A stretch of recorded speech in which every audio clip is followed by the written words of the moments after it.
très puissant souverain grand commandeur, très illustre frère, et vous tous mes frères, en vos grades et qualités, comme on dit, je vais être amené à vous présenter l'anthropologie du point de vue pragmatique de Emmanuel Kant.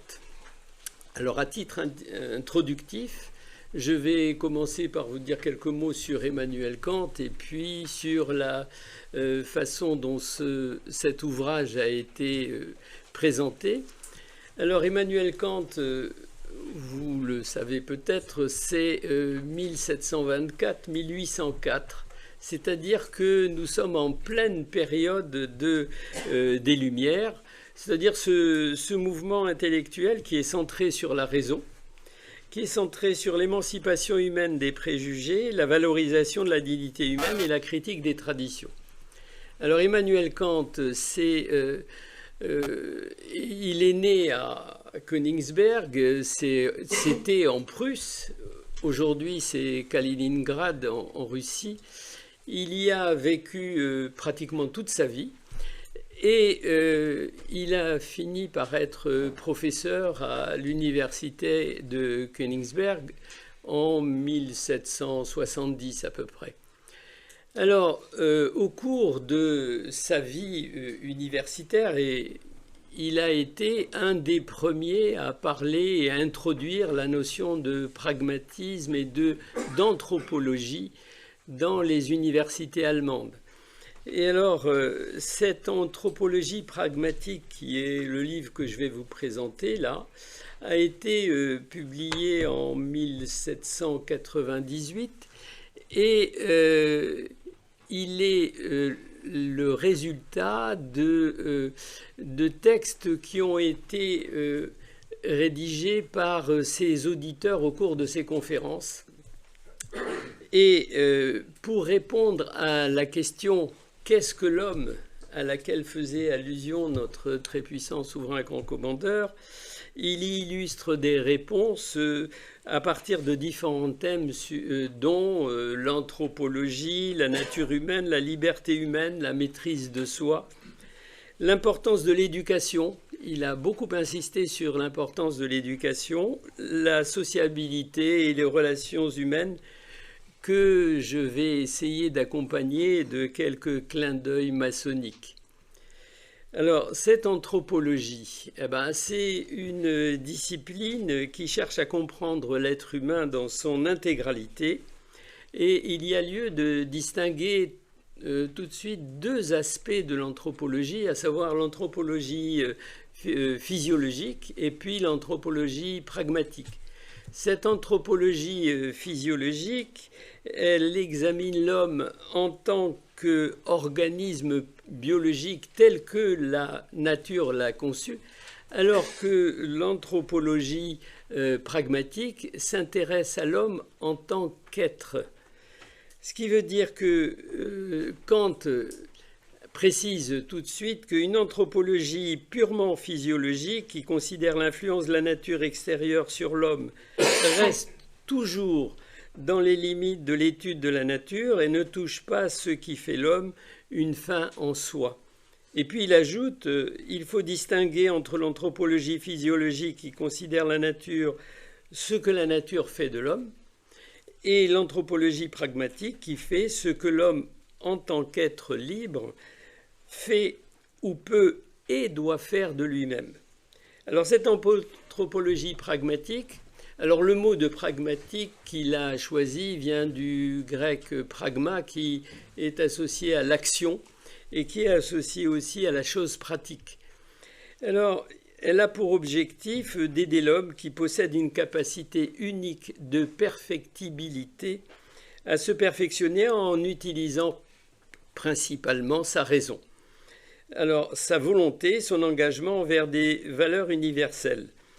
Alors, dans l'anthropologie pragmatique, Kant s'intéresse à l'homme en tant qu'acteur pratique capable de transformer le monde à travers ses actions et ses choix, parce qu'il dit « ce n'est pas seulement l'homme en tant qu'il est, mais l'homme en tant qu'il peut et doit se rendre utile dans la société, qui est l'objet de l'anthropologie pragmatique. Alors,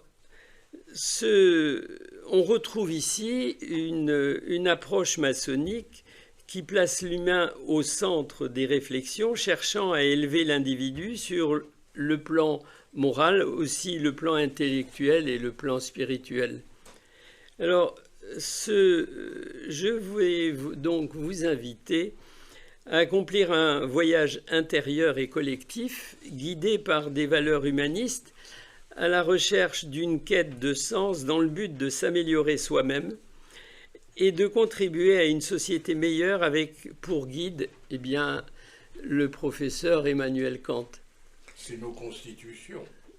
Absolument. C'est nos constitutions. Absolument.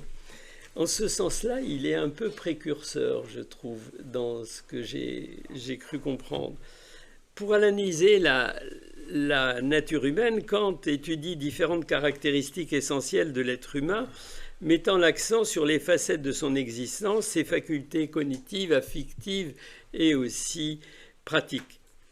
Alors, la chose à laquelle il s'est heurté et qu'il a tout de suite souligné, c'est que l'homme peut être perçu comme un être à la fois conditionné par ses instincts, sa sensibilité, et capable de se dépasser par la raison. Et c'est là le thème important qu'a initié Kant, c'est-à-dire cette place de la raison en parallèle avec la sensibilité de l'être. Alors toutefois, il souligne que la nature humaine est marquée par une tension, voire un conflit entre la sensibilité dans laquelle il introduit les instincts et les émotions et la raison à laquelle il associe la pensée critique et les principes. Cette caractéristique duale est à la fois une source de conflit et un moteur de progrès moral, puisque Kant reconnaît que l'homme est un être sensible et rationnel, soumis à des inclinaisons, mais capable de s'élever au-dessus d'elles par la pensée. Il convient toutefois de ne pas rejeter totalement la sensibilité au profit de la raison. Au contraire, l'équilibre entre ces deux facultés est une condition nécessaire au bonheur, à l'épanouissement humain, puisque la sagesse consiste à savoir accorder la raison et la sensibilité, non à les opposer de manière irréconciliable. Toutefois, Kant introduit la notion de passion.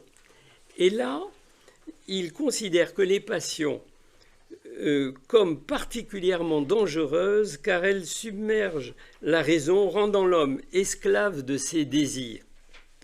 Les passions sont considérées comme de véritables maladies qui abordent toute médication. Il dit « Une passion n'est pas simplement un penchant sensible, c'est une inclinaison qui empêche la maîtrise de la raison et conduit l'homme à agir contre ses principes. » Nous pouvons reconnaître ici cette recommandation qui peut nous être familière de vaincre ses passions, soumettre sa volonté pour faire de nouveaux progrès.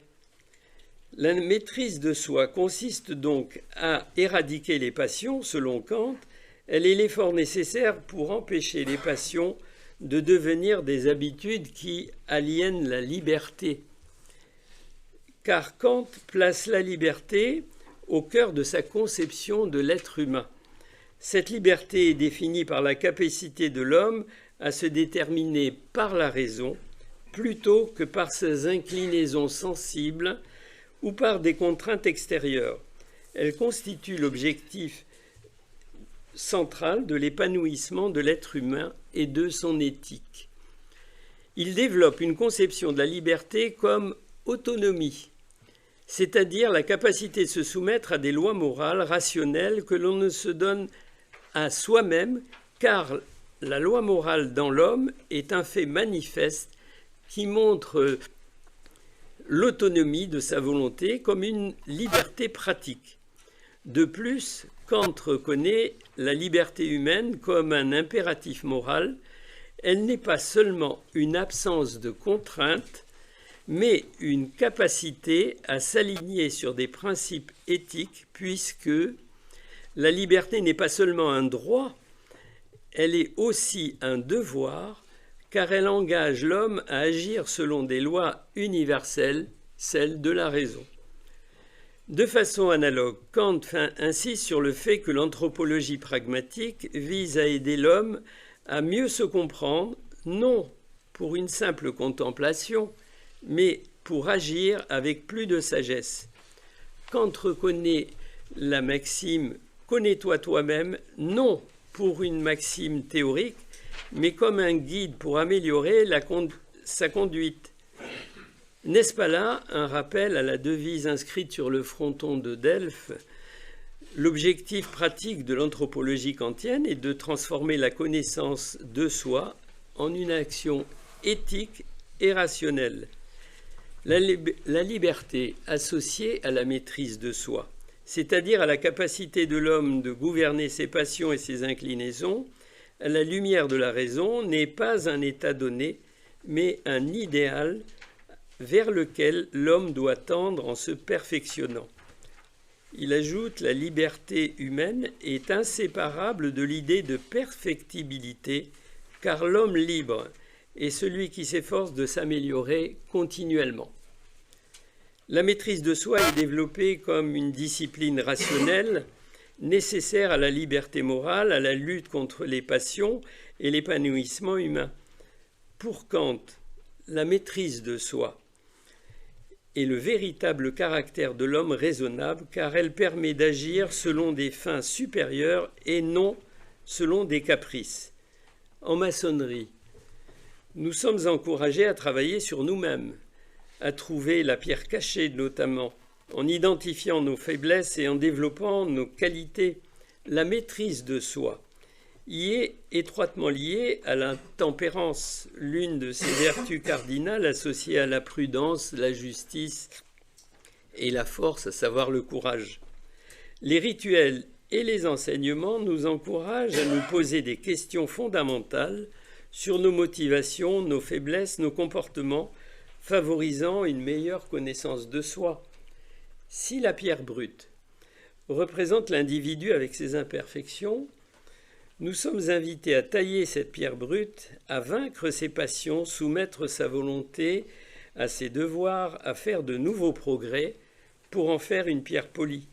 Ces symboles de la pierre brute et de la pierre polie rappellent le besoin constant d'améliorer son caractère et de tailler ses imperfections. La dimension spirituelle de notre franc-maçonnerie pousse à se recentrer sur soi-même et à méditer sur des principes universels, ce qui aide à calmer l'esprit et à canaliser les émotions. Cela souligne que la maîtrise de soi est une vertu fondamentale pour atteindre la dignité humaine et le respect de soi. Cette vertu pousse à réfléchir avant d'agir, développant ainsi une gestion consciente de nos actions. De plus, les enseignements maçonniques insistent sur l'idée que chacun est responsable de ses choix et de ses actions, un principe qui renforce la maîtrise de soi. Cette maîtrise de soi, cette amélioration de soi est intimement liée au rôle de l'éducation, à qui Kant accorde une place essentielle. C'est un vecteur central pour le développement des capacités humaines. Il dit: l'homme est la seule créature qui doit être éduquée. Par l'éducation, il devient pleinement ce qu'il est appelé à être. L'éducation est donc non seulement un moyen de transmettre des connaissances, mais aussi un processus visant à transformer l'homme dans ses dimensions morales, intellectuelles et sociales afin de réaliser pleinement son humanité. Ainsi, l'éducation est pour lui essentielle à la réalisation de la perfectibilité humaine en transformant l'homme d'un état naturel, on pourrait parler de pierre brute, à un état civilisé et moral, pour faire allusion à la pierre polie, car l'homme ne peut devenir l'homme que par l'éducation il n'est que ce que l'éducation fait de lui. Ceci reflète une vision progressive pour Kant, vision partagée en franc-maçonnerie qui valorise l'éducation comme moyen d'émancipation et de développement humain. Ne sommes-nous pas couronnés du laurier et de l'olivier, emblème de victoire et de triomphe, prémisse de nos succès futurs dans notre marche vers la vérité? Cette idée de perfectibilité est symbolisée par l'apprenti qui doit dégrossir sa pierre brute pour atteindre un état plus abouti de pierre polie dans une entreprise de construction du temple. L'éducation est un processus qui prépare l'homme à exercer sa liberté de manière responsable, à maîtriser ses inclinaisons, à soumettre à des lois rationnelles, car l'éducation doit enseigner à l'homme d'être libre, non en suivant ses inclinaisons, mais en obéissant aux lois qu'il se donne à lui-même. Si les rituels maçonniques ont une structure précise et codifiée, leur exécution nécessite concentration, respect des règles et maîtrise de soi. Ces pratiques renforcent la capacité à gérer l'impulsivité et à rester aligné sur un objectif supérieur.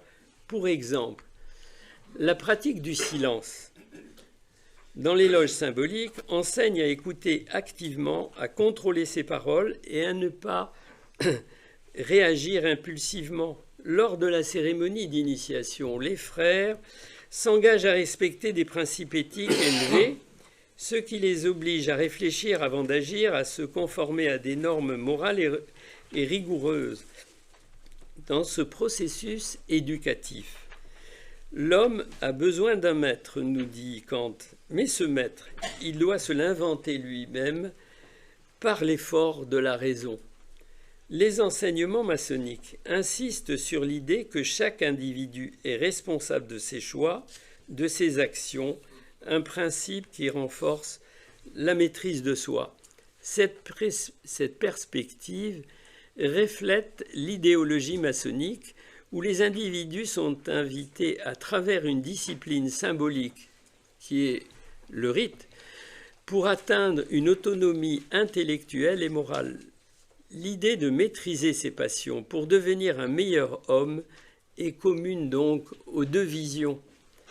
Un lien étroit est établi entre éducation et moralité selon Kant, car une éducation bien conduite peut amener l'homme à développer un sens moral universel, c'est-à-dire agir en conformité avec des principes rationnels et non sous l'influence de désirs sensibles.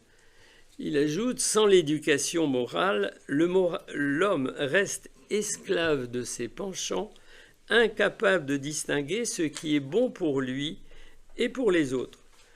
Nous retrouvons ici une idée partagée en maçonnerie, véritable espace de rencontre au-delà des différences, qui nous amène à valoriser des valeurs universelles et ne pas se forger des idoles humaines pour agir aveuglément sous leur impulsion, en s'efforçant toujours de découvrir l'idée sous le symbole, à ne pas profaner le nom de vérité en le donnant aux conceptions humaines, à promouvoir la justice.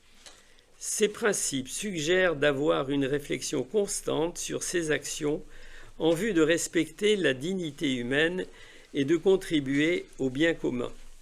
C'est donc par les interactions sociales et la nature de l'action humaine que l'homme développe ses talents et apprend à distinguer les valeurs nécessaires à la vie en commun, car ce n'est qu'en société que l'homme peut développer ses talents et sa moralité. La franc-maçonnerie, comme la pensée kantienne, insiste sur l'importance de principes universels comme la justice ou la fraternité pour orienter l'action humaine. La maçonnerie valorise donc l'action orientée par la raison, la vertu et l'objectif d'amélioration de soi et de la société, des thèmes centraux dans la pensée kantienne. L'action humaine ne doit pas être dictée par les instincts ou les désirs irrationnels, mais par la raison. L'homme est le seul être capable à agir selon des représentations de lois c'est-à-dire selon des principes, nous dit Kant, qui distinguent entre des actions dictées par des inclinaisons personnelles et des actions moralement bonnes, c'est-à-dire guidées par des principes universels. Cette distinction fait écho à l'idéal maçonnique d'agir dans un cadre éthique strict, car les actions ne sont pas purement utilitaires, mais visent à réaliser un idéal de fraternité et d'harmonie universelle. En effet, pour Kant, l'homme, par son action, façonne non seulement le monde extérieur, mais aussi son propre caractère. La loge maçonnique, en tant que micro-société, incarne cette idée. Elle est un lieu où des individus différents travaillent ensemble sur un pied d'égalité pour construire une fraternité qui transcende les divisions sociales, culturelles et religieuses. Cette sociabilité est essentielle à son développement, bien qu'elle s'accompagne souvent de rivalités. Selon Kant, l'homme a une inclinaison naturelle à entrer en société, car il trouve les moyens de développer ses facultés et d'assurer son bonheur. Ne sommes-nous pas invités à achever au dehors l'œuvre commencée dans le temps? Toutefois, Kant insiste sur le fait que les actions humaines, pour être vraiment significatives, doivent viser des objectifs universels et altruistes. L'homme n'est pleinement homme que lorsqu'il agit en vue du bien commun, guidé par des principes rationnels et universels, une perspective en harmonie avec l'idéal maçonnique de contribuer à une fraternité universelle, car l'action individuelle n'a de valeur que si elle s'inscrit dans un projet collectif d'amélioration de l'humanité. En conclusion, la philosophie développée dans l'anthropologie du point de vue pragmatique de Kant, qui s'inscrit dans l'esprit des Lumières, est une réflexion philosophique qui résonne profondément avec les idéaux de la franc-maçonnerie, notamment par son appel à l'autonomie de l'individu, à l'élévation morale et à la quête d'un perfectionnement continu, après avoir exposé les facettes de l'être humain, ses limites et ses potentialités dans une perspective pratique qui vise à le rendre meilleur. Par sa vision pragmatique, Kant met en lumière la manière dont nous pouvons agir sur nous-mêmes, sur notre environnement, en vue d'atteindre une existence épanouie et rationnelle. L'idée de travailler à la fois sur son éthique personnelle et sur le progrès de l'humanité s'inscrit dans une vision commune où l'homme est appelé à devenir un acteur éclairé et responsable dans le monde. Cela rejoint l'idéal maçonnique de bâtir l'individu et la société. Nous comprenons que le véritable progrès de l'humanité ne se mesure pas seulement dans ses œuvres extérieures, mais dans l'élévation de l'homme lui-même, un chemin qui, par le travail du maçon, demande patience, réflexion et engagement envers l'universel. En rapprochant cette œuvre de la pensée maçonnique, cette réflexion toujours d'actualité demeure aujourd'hui une source d'inspiration, mais aussi un guide pour percevoir clairement une vision partagée de l'homme comme bâtisseur de son destin en quête d'une humanité entre raison, morale et progrès. J'ai dit. Merci Pierre. Je pense que